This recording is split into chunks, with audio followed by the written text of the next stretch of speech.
आज मसला ये बन रहा है जनाब स्पीकर कि एक इंस्पेक्टर उठ के ये कर सकता है, कल वो आपकी गाड़ी रोकेगा और कहेगा कि मुझे ऊपर से ऑर्डर आया है। कहां से ऑर्डर आया है, इसकी हम लोग डिमांड करते हैं जनाब स्पीकर।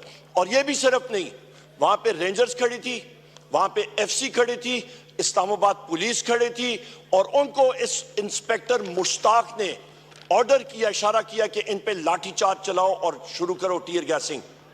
ये तो कुदरत ने, इस तरह हुआ कि आपका असेंबली का स्टाफ था, उन्होंने जो है इंटरवीन भी किया और हमने बमुश्किल उस गेट को खुलवा के हम लोग इस प्रेमिसेस के अंदर आए। हमें बता दिया जाए जनाब स्पीकर, क्या हमारे राइट्स यहां पे हैं कि नहीं है कि हम लोग बाहिफाजत, हम लोगों ने लाखों वोट यहां पे लिए हुए हैं, क्या हमें यह हक है कि हम लोग बाहिफाजत कौमी असेंबली में आके अपने हल्के की और अपनी पार्टी की यहां पे नुमाइंदगी कर सकें? या तो हक नहीं है तो हमें बता दें कि ये असेंबली रिडंडेंट हो गई है और यहां पे बैठने का ये वन वे ट्रैफिक चलेगी, ये एक एको चेंबर चलेगा, ये हमें बता दिया जाए। और या इसके साथ आप, जो मुझे और मेरे साथियों को तवक्को है कि आप हक और सच का साथ देंगे, तो फिर जनाब स्पीकर आपको इमीडिएटली इस पे एक्शन लेना चाहिए और इस इंस्पेक्टर मुश्ताक और इसके ऑफिसर्स आईजी से लेके नीचे तक इन लोगों को बरतरफ करना चाहिए और इनके खिलाफ एक्शन लेना चाहिए। को उन्होंने अवाम के इलेक्टेड नुमाइंदगान के खिलाफ ये एक्शन किया नहीं, सोचा भी कैसे, ये आपसे एक रूलिंग चाहिए। नंबर 2 जनाब स्पीकर, एक अहम, बहुत अहम पॉइंट जनाब स्पीकर, कि आपके पास, आपके सेक्रेटेरिएट के पास, मैं अपने वज़ीर आज़म इमरान खान साहब का और अपने साथियों का, अपनी पार्टी का दिली तौर पे मैं मशकूर हूँ, जिन्होंने मुझे इस काबिल नाचीज़ को समझा कि बैसियत लीडर ऑफ दी अपोजिशन इन्होंने वो कागजात जो हैं वो आपको अरसाल कर दिए, उसकी स्क्रूटनी हो रही है।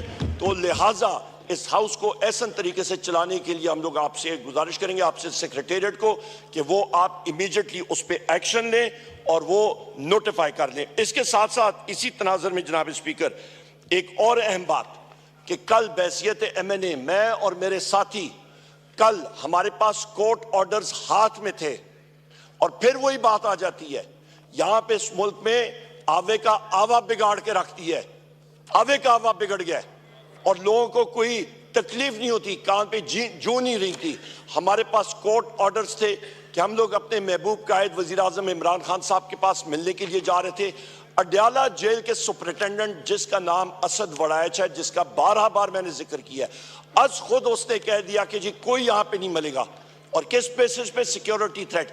और भाई आपको या सिक्योरिटी थ्रेट है तो ये तो आप लोगों की नाअहली है कि आप कैदियों को बाहिफाजत उधर सिक्योरिटी नहीं प्रोवाइड कर सकते।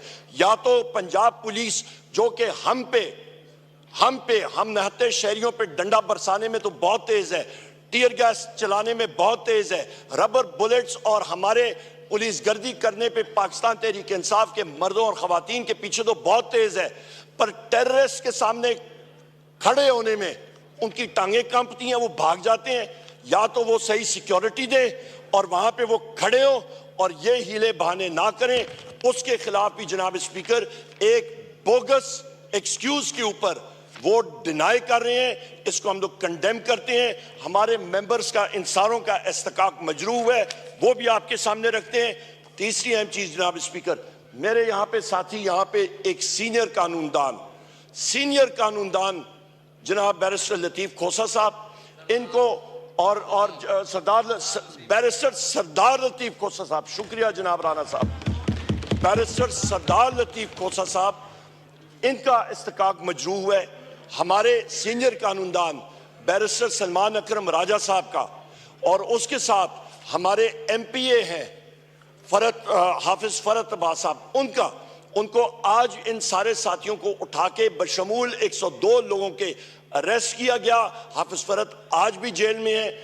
यहाँ पे बैरिस्टर हमारे सरदार लतीफ खोसा साहब को, इनको जनाबे वाला यहाँ पे इनको हरासा किया गया, इनको अरेस्ट किया गया, और बैरिस्टर सलमान अकरम राजा साहब को हम लोग शदीद मुज़ामत करते हैं।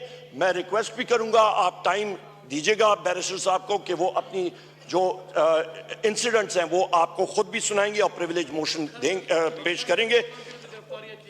एक और चीज सर, पूरे पंजाब में से 102 से ज्यादा लोग, चाहे वो भक्कर हो, पूरे पंजाब से अरेस्ट हुए थे। और हमारे महबूब कायद से किस कायदे और कानून के तहत 15 दिन के लिए उनको मिलने से हमें दूर रखा जा रहा है? किस कानून के तहत? ये पहिया जनाब स्पीकर ऊपर नीचे चलता रहता है। आपकी पार्टी ने भी दिन देखे, हम लोग देख रहे हैं, हमने देखे, ये चलता रहता है। सो लिहाजा गैर आईनी गैर कानूनी काम नहीं होना चाहिए।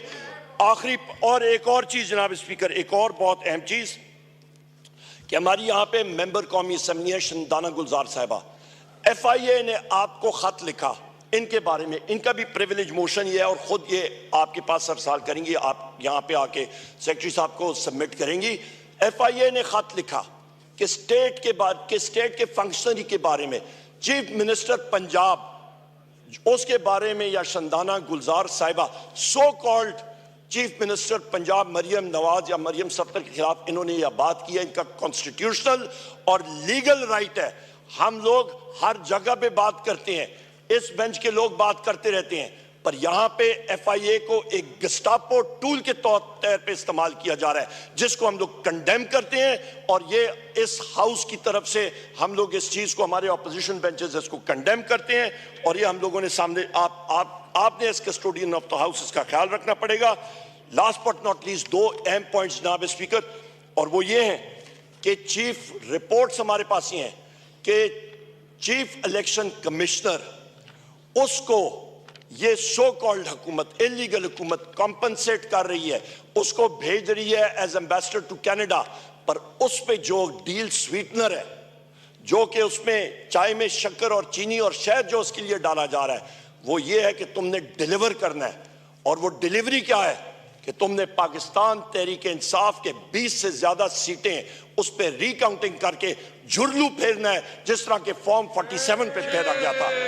इसको हम लोग, ये झुरलू, ये चीज हम लोग इसको कंडेम करते हैं। चीफ इलेक्शन कमिश्नर को और मेंबर्स को फिल फॉर मुस्ताफी होना चाहिए। बहुत हो गई ये खिलवाड़ इसके साथ।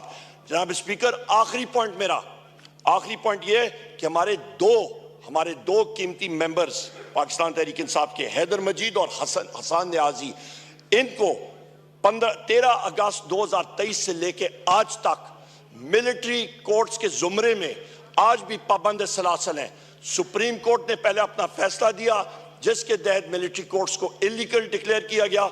इंटर कोर्ट अपील हुई, अपील में जनाब स्पीकर वहां पे सुप्रीम कोर्ट ने यह इजाजत दी कि आप ट्रायल डिक्लेयर कर सकते हैं, पर आप उसका फाइनल वर्डिक्ट नहीं दे सकते हैं। सो लिहाजा आपके यहां से, इस हाउस से हम लोग इस हाउस के जरिए हम लोग ये चाहते हैं कि उनका ट्रायल मुकम्मल कर लिया जाए और उसके बाद सुप्रीम कोर्ट इंटरवीन करके वो जस्टिस करे कि उनको जेल की तरफ या जिधर भी अक्विट होते हैं तो वो अक्विट हों, और जस्टिस मस्ट प्रिवेल और मिलिट्री कस्टडी से उनको इमीडिएटली बाजियाब कराया जाए। बहुत शुक्रिया।